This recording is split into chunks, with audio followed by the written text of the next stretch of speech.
Hey folks, today I'm going to talk about why I don't believe the biblical creation account. And I'm going to do that by actually walking through and reading it. And we'll talk about what each one of the verses mean one at a time. I'm going to use the NKJV version just because that's one I'm familiar with, and that is not very controversial. So let's get started. In the beginning, God created the heavens and the earth. Now the earth was formless and empty. Darkness was over the surface of the deep, and the Spirit of God was hovering over the waters. Okay, so here we see that God has created the heavens and the earth, and it's unclear what the heavens refer to, but for sure we know two things. There is liquid water, and there is no light. So already things aren't making any sense. Obviously, without the sun, the earth wouldn't be warm enough to have liquid water. This seems to be something that the Hebrews who wrote this didn't understand at the time, which makes sense. Also, scientists have good reason to believe that the sun existed before the earth. So not only could there not have been liquid water, but it doesn't go along with the timeline of what we observe in reality. So we aren't off to a great start. Let's move on.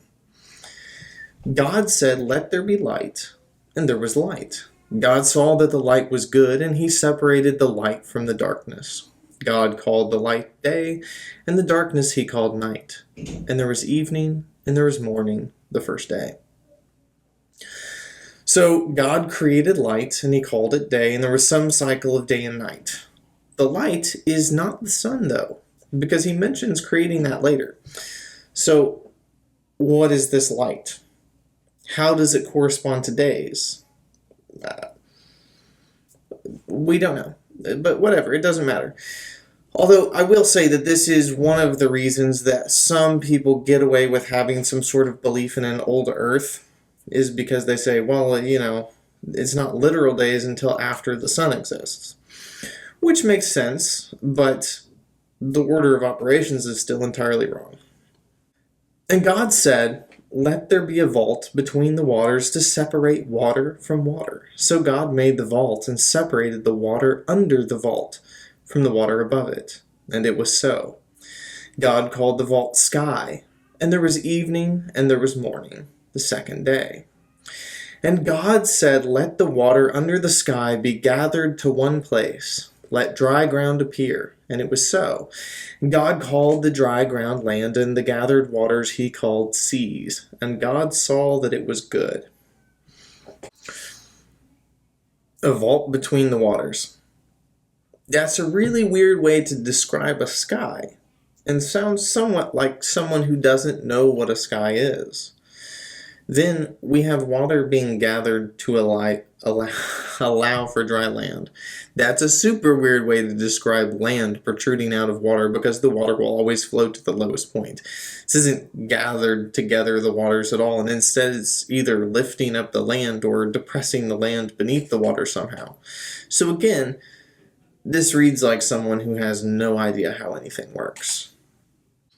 Then God said, "Let the land produce vegetation, seed-bearing plants, trees on the land that bear fruit with seed in it, according to their various kinds." And it was so.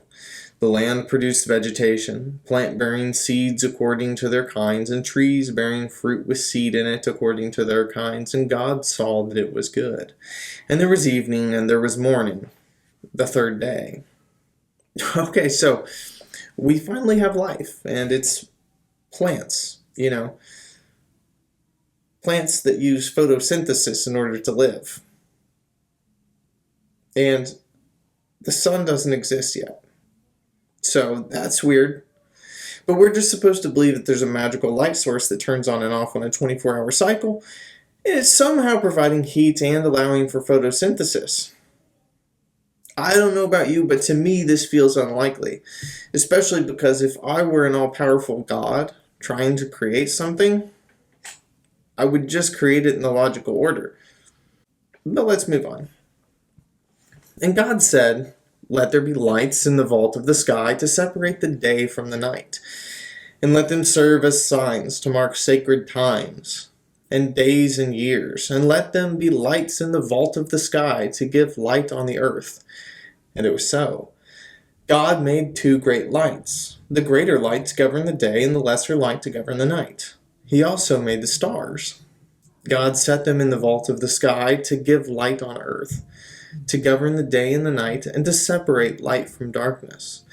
And God saw that it was good. And there was evening and there was morning, the fourth day. Okay, so finally the sun appears on the fourth day. It really would have just made sense to do it in the correct order. I don't understand why anybody would think that an all-powerful, all-intelligent God is just like going to make it more difficult on himself by doing it in an absolutely asinine order. Also worth noting that these lights are placed in the vault of the sky. We've seen that before. That's the thing that separates water from water. Presumably the water on Earth from the water in the atmosphere. But wait, these lights are the sun, moon, and stars. Those aren't in the sky. They're millions of miles away in the vastness of space. Certainly not between some water. And here we have it, the first actual sun-day cycle. And God said, "Let the water teem with living creatures. Let birds fly above the earth and across the vault of the sky." Again, note that's the same place where the sun, moon, and stars are hanging out, the vault of the sky. So God created the great creatures of the sea and every living thing with which the waters teem and moves about in it, according to their kinds, and every winged bird according to its kind. And God saw that it was good. And God blessed them and said, "Be fruitful and increase in number, and fill the waters in the seas. Let the birds increase on the earth." And there was evening, and there was morning, the fifth day. So here we have it again, like I said, the vault of the sky. Birds are flying in it, which, that makes sense. Birds fly in the sky. But this is just confirming once again that the same sky where the sun, moon, and stars are placed is the sky that the birds are flying in. There is water above and there is water below. That means that the sun, moon, and stars were not placed in space, according to the creation account and a literal reading of it. So I'm going to stop reading there for now, but let's do a brief recap of the entire thing. God made the earth first, and it had liquid water without the sun. God separates the water in the atmosphere from that in the oceans and calls that sky. He creates land by gathering water. Then he creates plants when we don't have a sun. Then he places the sun, moon, and stars in the sky, in the atmosphere. And it's not like people haven't made these arguments thousands of times before. I know you can come up with reasons to justify any of this. And for a long while, I justified it as God just magically doing things. And so the order didn't matter. And maybe there was poetic license taken in the writing. And others say that this is all basically supposed to convey the fact that God made everything and the details don't matter. Still, others will say that the account is in the correct order, but it happened over millions of years because the days weren't literal until at least the fourth day when the sun pops up. It's fine with me if you want to do the mental gymnastics to make that work. But to me, this screams legendary tales written by people with no understanding of science or the world that they lived in. I mean, why else would you write it in this order? It does not indicate a vast knowledge far deeper than our current understanding. It does not seem consistent with the perfection that a perfect God would require. Anyway, that's all for today, folks. Next, I'm going to give my take on the flood. Later.